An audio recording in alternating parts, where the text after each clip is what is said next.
Hi, I'm Micah Halpern. Thank you for joining me today as I do some thinking out loud. Our first segment is called Background Briefing. The first thing I've been thinking about is our obligation to speak up when we see that something is wrong. Our voices count, all of our voices. The expression, speaking truth to power, should be on the lips of every righteous citizen world over.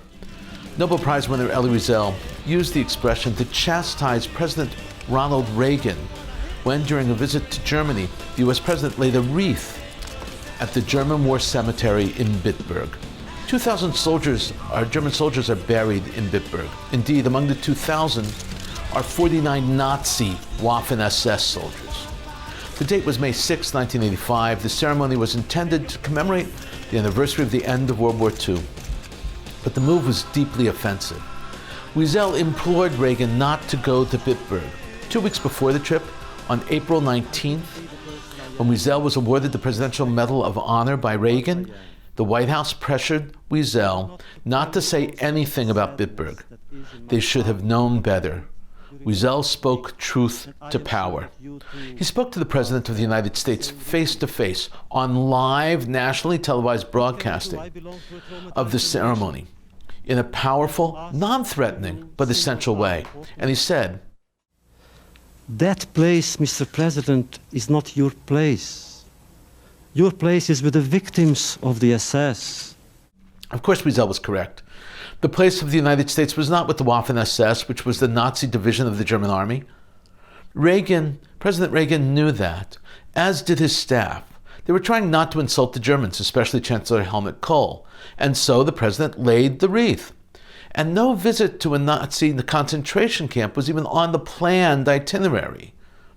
Politics and diplomacy sometimes shade justice and righteousness. And after Wiesel spoke, the president's itinerary was altered. The concentration camp Bergen-Belsen was added to the official presidential trip. Truth to power should not scare us. It was a dictum of the ancient biblical prophets. In 1985, which was not that long ago, but in these interceding years, our world has moved into partisanship and the pursuit of justice has been lost. This is especially true of traditional media. The media has a larger-than-life role, a sacrosanct responsibility when it comes to speaking truth to power, and yet traditional media today remains almost totally silent, while story after story, incident after incident of abuse of power and gross wrongdoing by those in power unfolds. Elie Wiesel was not the only humanitarian to remind the world about speaking truth to power. Václav Havel, Nelson Mandela, Desmond Tutu, Mahatma Gandhi, the Dalai Lama, they all used this phrase or its variations. And people, regular people, not world leaders or those with influence, people fighting for human rights, used the expression to teach leaders and remind the masses of the tremendous importance of making certain that leaders were straightforward and righteous citizens of the world. The Greek expression pahasia, while it literally means free speech, means speaking truth to power. Gandhi used a much better term. He used the word satyagraha, which literally means truth force. The calling and the speech of the ancient biblical prophets was prefaced all the time by Devar Hashem, the word of God. How powerful. Suddenly, truth is not the opposite of untruth or a lie. Now truth takes on the Aristotelian notion of truth, a greater truth. These truths cannot be ignored. Why? Because our founders thought them to be self-evident. What is happening in Canada is one of the most glaring present-day examples of this. The curtailment of so many basic rights is simply contrary to the foundations of our civilization and our understanding of freedom. Many in the media argue wrongfully that the entire episode is an issue of left versus right. It is not. It should not matter whose rights are being violated. What matters is that rights are being violated. Good people, level-headed people, leftists and rightists and centrists alike, should be standing up and shouting truth to power. We all know the oft-quoted statement that the one that's misattributed, by the way, to the Irish philosopher Edmund Burke, and that it says, "All that is necessary for evil to win is for good men to do nothing." How true that statement rang for Elie Wiesel, and how true it rings for us today. There's no doubt in my mind that speaking truth to power clinched the Nobel Prize for Wiesel. During the historical period, during the era of Bitburg and the receiving his Nobel Prize, I had the honor of calling Elie Wiesel Professor Wiesel. He was my teacher. And having weekly meetings with this great man. And in the speech he delivered in 1986 upon becoming a Nobel Prize laureate, Elie Wiesel said this: I swore never to be silent whenever and wherever human beings endure suffering and humiliation. We must speak. We must take sides. For neutrality helps the oppressor, never the victim. Silence encourages the tormentor, never the tormented. Sometimes we must interfere. When human lives are endangered, when human dignity is in jeopardy, national borders and sensitivities become irrelevant. Wherever men or women are persecuted because of their race, religion, or political views, that place must, at that moment, become the center of the universe. There's nothing more to say. There's much more for us to do. One of the perks of being a United States Senator or a member of the United States Congress is travel to Israel. And just a short while ago, saw a leading Republican, Lindsey Graham, visit Israel, and literally right on his heels, a group of 7 Democratic congresspeople under the leadership of House Speaker Nancy Pelosi landed at Ben Gurion Airport in Tel Aviv. These trips are always whirlwind. These are special visitors, and they're kept busy with meetings, briefings, often obligatory trips to the Knesset and or Yad Vashem, and sometimes local falafel stands. While one would think that the primary purpose of the politicians have for visiting Israel would be to be briefed about security, especially briefings on Iran and other threats in the region, that would only be partially true. The trips are a two-way street. While foreign politicians come to show solidarity, bipartisan solidarity with Israel, they are at the mercy of Israeli government's agenda and their items. These high-profile U.S. politicians were treated to a barrage of meetings that were really arguments against signing an agreement with Iran. It's no secret that Israel did not like the original nuke deal, and this new watered-down, weaker version is even more worrisome and less popular within Israeli political circles. Democratic leadership is fully aware that under the Trump-Netanyahu nexus, mainstream Democrats were marginalized. They know that the voices of the Squad and the people like Senator Bernie Sanders were the voices that were grabbing Israeli headlines. With House Speaker Pelosi at the helm, this visit was essential for Democrats.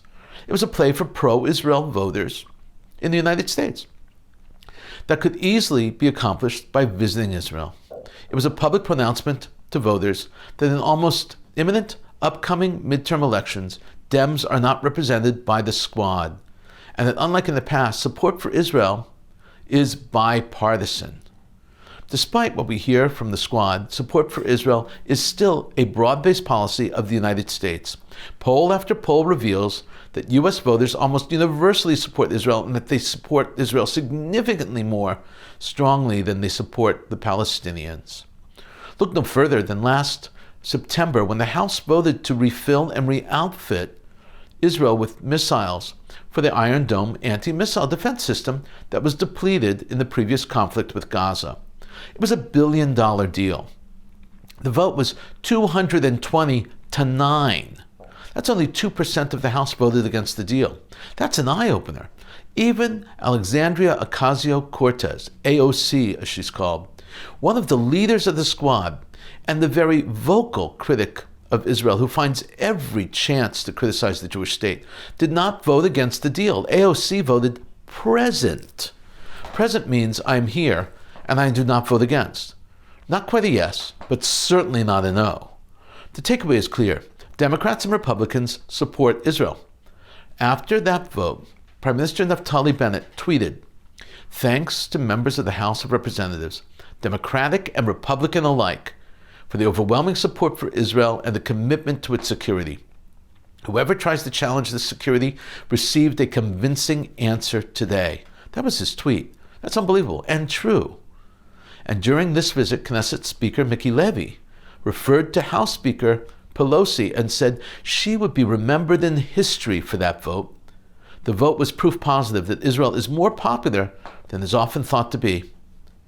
The real reason for this trip, though, led by Pelosi and accompanied by her dream team, had more to do with American politics than solidarity with Israel. In the absence of a strong, dynamic president with a weak vice president, Nancy Pelosi is filling the gap. She is the face of national U.S. Democratic leadership. Pelosi knows that most of the U.S. voters, not unlike most Israeli voters, are middle of the road, and support for Israel runs right through the middle of that road. Pelosi does not want to lose the pro-Israel vote to Republicans in November. She said it outright. Quote, "The U.S. remains ironclad," I keep using that word, "in our support of Israel's security and its regional stability," unquote. And in the Knesset Chagall Hall, she said it again. Quote, "We are together in the fight against terrorism posed by Iran, both in the region and also its nuclear development. The nuclear threat of Iran is a global one. Israel's proximity to Iran is of concern to all of us," unquote.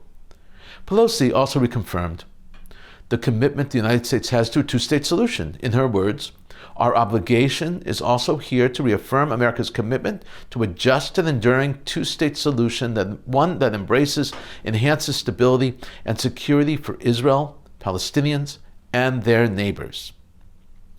Ultimately, U.S. Democratic leadership was not just in Israel to get publicly attended briefings and get publicity, but rather, they're not just there to attract voters back home. They were also on a visit to the Jewish state to firmly emphasize that they want to move ahead on the two-state solution. It was right there in their comments, the two-state solution. This is the modus operandi of the United States in general, Democrats and Republicans alike. The United States pressures and pushes.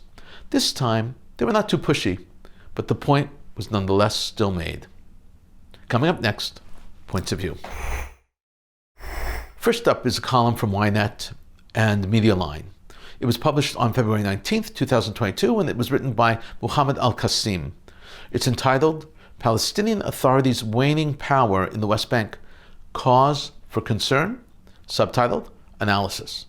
PA President's security control over volatile area is weakening as his government loses grip, which is exasperated by new appointments to top positions in PLO, seen as Abbas's attempt to secure successor handpicked by him." This column shares essential information and important insight. Al-Qasim unveils the real mystery of the future of the Palestinian leadership. He begins by listing recent examples of Israeli-Palestinian conflicts. Al-Qasim writes, Israeli soldiers shot dead a Palestinian teenager during clashes in the West Bank, in the midst of what the Israeli Defense Forces on Monday described as an operation to demolish the home of a suspected attacker. The home, near the West Bank city of Jenin, belonged to Mohammed Jaradat, who Israel has accused, along with other accomplices, of killing a Jewish yeshiva student as he left the illegal West Bank settlement outpost of Homesh in December. The bloody day in the northern West Bank was preceded by a violent day in the Sheikh Jarrah neighborhood of East Jerusalem, where dozens of Palestinian residents are at risk of being evicted from their homes due to a legal and political dispute over who owns them. Last week, Israeli forces killed 3 Palestinians in broad daylight in the middle of Nablus, a city under full control of the Palestinian Authority. Israel had blamed the 3 men of being behind a string of shooting attacks on civilians and soldiers in the West Bank.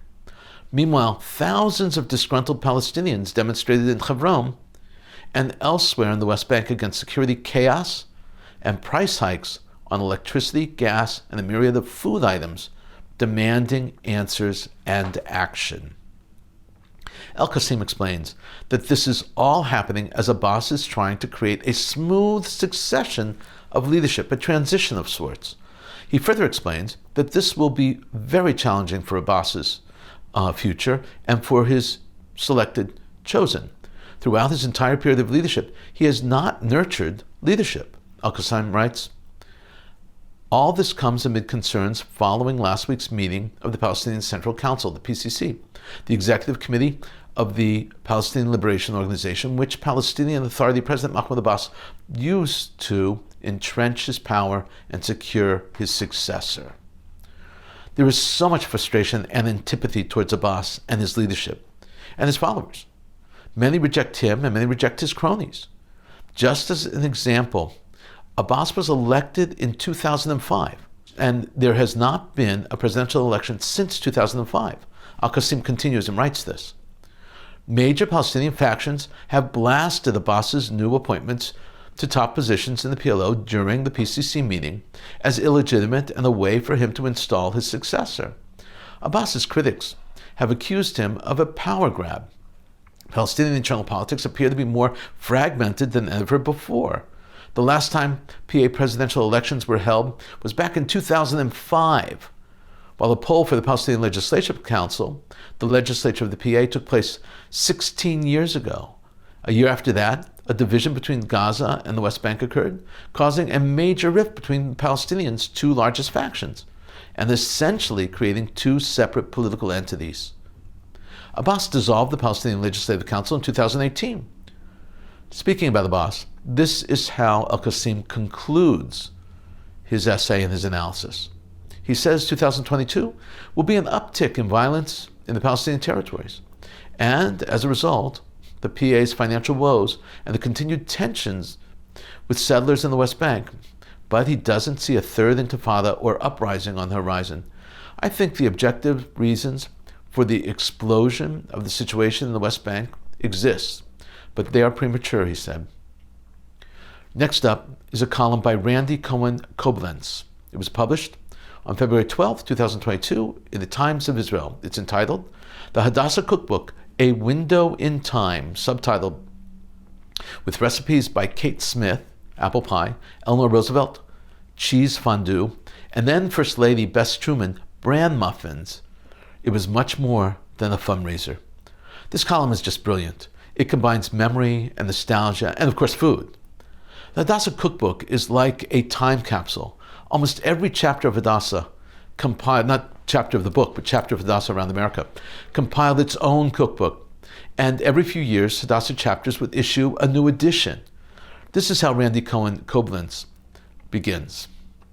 My sisters and I found a cookbook among the collection of saved family books. Not just any cookbook, but a Hadassah fundraiser cookbook from the Hadassah Danbury, Connecticut chapter titled Hadassah, the Healing of the Daughters of Our People. It's yellowed and well-loved. The index is organized by categories: soups and garnishes, meat and fowl, fish, small cakes, frostings, and candy dessert. Did I know my grandmother was a Hadassah member? No, I did not. At that moment, I realized I was the third generation Hadassah member, and I was filled with pride. There were some very impressive people contributing recipes to these books. The who's who from Danbury, Connecticut Hadassah is very impressive, and it's a goof also at the same time. Her column continues. There were lots of recipes for things such as potato liver knishes, elbow macaroni, tuna fish, pineapple salad, or crispy, crusty kigel. But just as important were the entries by many notable women. Molly Pecan submitted the recipe for cheese latkes. Eleanor Roosevelt contributed with a dairy recipe of cheese fondue. Mrs. Eddie Cantor gave a deli recipe for sour cream cheese pie. And Elizabeth McGaffey, wife of Connecticut Governor James McGaffey, submitted a strawberry ice and kisses dessert, received straight from the executive residence. Singer Kate Smith gave us 3 recipes: beaten biscuits, Johnny cake, and deep dish apple pie. Author and U.S. Ambassador Claire Booth Luce shared her recipe for small songs cakes. And radio host Mary Margaret McBride shared Auntie's white cake. Wife of the author and art dealer James Waterman Weiss shared the recipe for cracker cake. Metropolitan Opera star Geraldine Farrar shared her recipe for Boston baked beans. Some noted names are forgotten as time marches on, and others are still in our memory. Mrs. Stephen Weiss gave us walnut ring with icing. Former National Hadassah President Mrs. Moses Epstein submitted a recipe of pear zabagloni. On White House stationery, First Lady Bess Truman shared her recipe for bram rolls, which needed to be chilled in the icebox. My sleuthing skills revealed that the Connecticut Governor McNaffy was in office until 1948, and together with the White House stationery from Bess Truman, means this cookbook is almost 74 years old. I can imagine the thrill of Hadassah member receiving recipes from Molly, Eleanor, Kate, Claire, Bess. Were these groups of women sitting down to a potluck dinner, knowing they were eating the same meals as these noted women? I wondered if these women forged their friendships over a task whose fundraising efforts made a greater difference across the globe. Cookbooks are a culinary time capsule, but they are more. Bound within those pages are also the social ties which bind the chapter of remarkable women as they raised hospital funds for a new nation, Israel, through the establishment of the Hadassah Medical Organization, timeless meals for a grateful nation. Sometimes we just need to sit back and relax and spend time with fond memories, and this column helps us do just that. Thank you. Coming up, commentary through cartoons, where pictures tell the story. I want to show 6 cartoons and memes today. First up is a meme. The foundation of the meme is the table. There have been so many pictures of Putin's table, he and his tables. He sits on one end and the other sits on the other. It could be in another room, the tables are so big. They could not possibly be having a conversation without speaking in really loud voices. The tables are ginormous. In this case, the person at the other end of the table is French President Emmanuel Macron. The caption reads, "Micron is a unit that measures little distances. Macron is a unit that measures little political influence." The French president has shuttled back and forth to talk with Russian President Putin quite often, but Macron has had little influence. Next up is a cartoon of a person being robbed at gunpoint.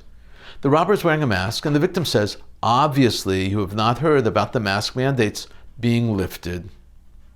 We need to make fun of the masks and the crime. Crime is up, and the CDC just changed their expectations of word use for 24-month-old children, all because of masking. Until February 2022, a 24-month-old was expected to clearly articulate 50 words. That has been adjusted to 50 words for a 30-month-old. Next up is a cartoon of a remote control. The point of the cartoon is that remote controls provides the necessary lessons that would be taught in school. The cartoon is entitled "Remote Learning, Students of Working Parents." Math is the number buttons, music the YouTube button, English is closed caption, theater is Netflix, and art is Disney. That was a very, very funny critique. Next up is a meme. It's a meme of laundry instructions. The sign reads, "Laundry washing, 30 minutes, drying, 60 minutes, putting away 7 to 10 business days." I know so many people for whom this is so true. This next meme reads, "Alexa, remind me to go to the gym." Alexa responds, "I have added gin to your shopping list." I respond, "Close enough." And finally, a classic case of how animals so often look like humans. This dog looks just like Putin. The caption reads, "Not sure if he's going to bark or invade Ukraine." That's funny. In a moment, more of my own perspective and a few predictions. An Israeli strawberry has made it into the Guinness Book of World Records as the largest strawberry in the world. This Israeli-grown strawberry broke the record previously held by Japan since 2015. The strawberry weighed 289 grams. That's 10.19 ounces, more than half a pound. The type of strawberry is called an Elan. It is 7 inches long, 4 inches thick, and a whopping 13.4 inches in circumference. The strawberry was grown in Kadima Zoran, near Netanya in central Israel, by the Ariel family. The prize-winning strawberry was picked a year ago and put in the freezer because Guinness has issues about certifying its entries. As an aside, I can attest to the exactitude in the paperwork required by Guinness and their record keeping. I was a Guinness judge. I judged the largest falafel in the world. Drones are the future of warfare, no doubt about it, and Israel downed a drone sent into Israel by Hezbollah. It was a spy drone. Its purpose was to monitor and transmit information about the best ways to cross the border into Israel. The drone was not shot down. That was not Israel's intention. Instead, it was downed via hacking, allowing Israel to then take over the controls and then land the enemy drone where it wanted to land it. In a speech he delivered earlier in the week in the TV broadcast, Hezbollah's leader Hassan Nasrallah acknowledged that Hezbollah is using drones. Nasrallah said that they are also manufacturing the drones. He added that Hezbollah is now also using technology to transform unguided rockets into precision missiles. Nasrallah explained that Iranian experts taught them how to accomplish these military goals. Israel is obviously concerned the new technology can pick at Israel's defenses and possibly strike sensitive targets within Israel. This newly captured and downed drone will help Israel defend itself against Hezbollah and other enemies. We've been thinking out loud about a lot today. Now that you know what I've been thinking, let me know what you're thinking. Email me at micah@jbstv.org. Tweet me at Micah Halpern. Tell me what you think. Before we end, let me leave you with one piquante piece of information. Did you know that we all spend quite a bit of time, probably even too much time, talking about and dealing with and using computers and smartphones? Here is management's newest and most powerful instrument for business. Output of essential results may be written on magnetic tape. The words we use are important.